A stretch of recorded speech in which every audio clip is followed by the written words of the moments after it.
Be sure to click that subscribe button and the bell to be notified when I upload again. Welcome to Harvey Dent's Fact Finder, and today I'm going to share with you how I verified my secret account. It seems some old adversaries just can't let old sleeping dogs lie and want to try to continue to misinform the people. Well, it's my duty to inform you exactly what happened. This information is being shared from my own personal experience. While there were many others involved at the time, all pretty much ended up with the same results ultimately. I am in no way suggesting that bills can be paid using these accounts, just explaining how I verified my accounts. You are responsible for your own actions. One day I was home minding my own business when another YouTuber hit me up, telling me that on the back of my social security card there was a number that started with a letter. That letter corresponded with a number that would be one of the regions of the Federal Reserve Bank, that were I to locate the routing number for the bank that was associated with the letter on the back of my social security card, then I could use the routing number and my social security number in order to complete transactions online for purchases or bill paying that would allow ACH bank account entries for payment. So my first method of verification was going by online transactions. So I first went to Barclays and bought like $1.6 million in CDs, paid all my PG&E bills that just kept popping up after I paid them, so I kept paying them. I bought some gold bullion. I opened an Ameritrade, a TD Ameritrade account with $100,000. Eventually, all of these charges were returned with the ACH code of R34. RDFI participation had been limited by a federal or state supervisor. Looked online for more information on this, and even banking professionals could not make heads or tails of this code. Unfortunately, that did not go through for some regulatory reason that they don't understand. So basically, there are state or federal employees employed to reverse charges from these accounts. That's all I could gather from, that code. There are other codes that identify, incorrect account number, routing number, or mismatch of account name and account number. So none of those codes applied. Only just reversed by a state or federal supervisor.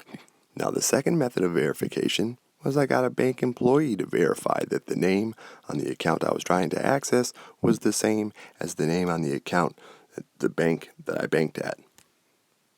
So that check that we deposited, when we tried to collect it from Federal Reserve? Yeah. Came back as altered and fictitious. Altered and fictitious as far as the check? Yes, or the check. Now, when you processed it through ACH, there's 2 points of authentication, correct? The account number and the name on the account.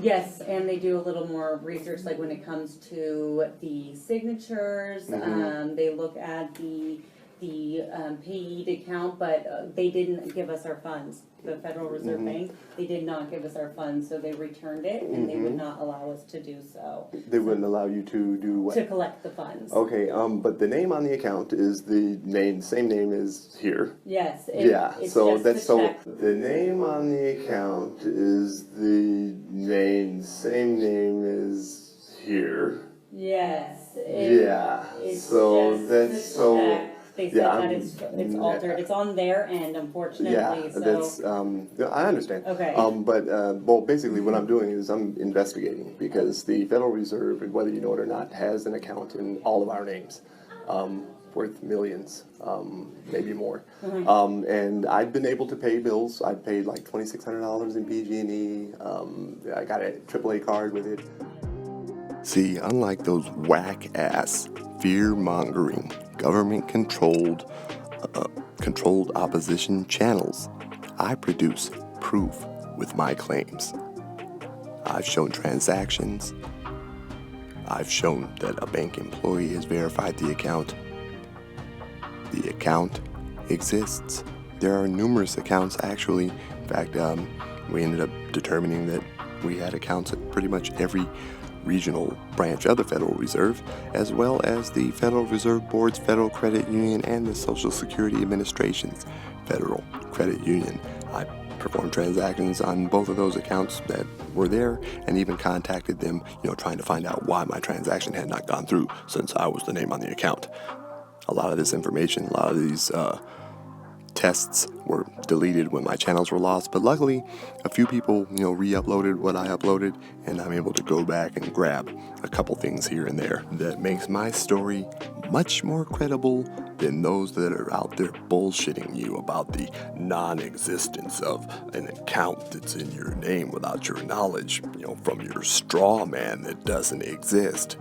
People are crazy. They think they're going to continue this lie when you have proof right there. I had no fear of legal repercussions when performing this, and because they were based on my stolen identity. So what are they going to do? Try and arrest me for using my stolen identity? Again, I am not responsible for anybody else's actions but my own. So if you choose to do whatever, it's on you. Well, if you like what I'm doing here, why don't you go ahead and click that like button. You know you want to like it. Subscribe, share, comment, dislike. Do something so your brothers and sisters know that you're alive out there. Like telling the story that basically made your name on YouTube. Until you find your truth, keep looking.